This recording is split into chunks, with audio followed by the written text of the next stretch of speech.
It's been a difficult week for different reasons. Some external, beyond my control, and some internal, and to a large extent equally beyond my control, a feature of biology and psychology. And with both external and internal factors, I can do certain things to ameliorate the difficulties, but to a large extent, it's simply a matter of plodding on. And sometimes as we plod on through life, through lockdown, and indeed through Lent, it can seem as if we're plodding on our own. Of course, we're not. There's always others if we're willing to share the journey with them and the difficulties of the journey.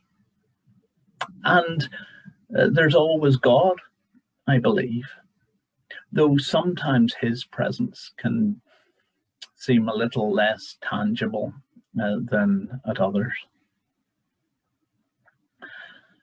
At times like that, I personally remember the poem by the Anglican Welsh priest poet R.S. Thomas, the Via Negativa or Via Negativa. Now, I'm never quite sure of the pronunciation. I had always enjoyed Thomas from I first encountered him at school with following on a tractor. Again, I'm not sure of the pronunciation. But in latter years, when I read more of his later, more overtly religious poetry, he resonated with me even more. Some might suggest that there are certain similarities between me and this somewhat curmudgeonly character. But that is too simplistic a description of him and indeed of why I like his poetry. Because simplistic he is not.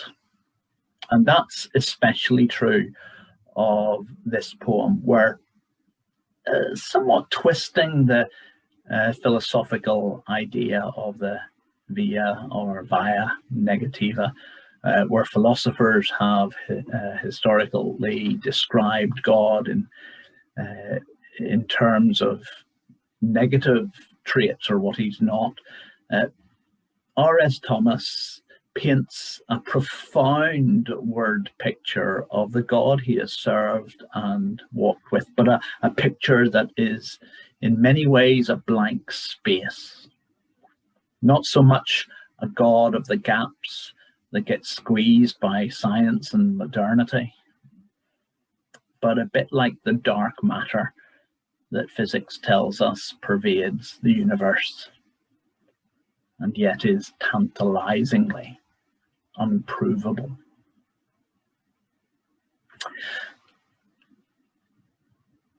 Via Negativa by R.S. Thomas. Why no? I never thought other than that God is that great absence in our lives. The empty silence within, the place where we go seeking, not in hope to arrive or find. He keeps the interstices in our knowledge, the darkness between stars. His are the echoes we follow, the footprints he has just left. We put our hands in his side, hoping to find it warm. We look at people and places as though he had looked at them too, but miss the reflection.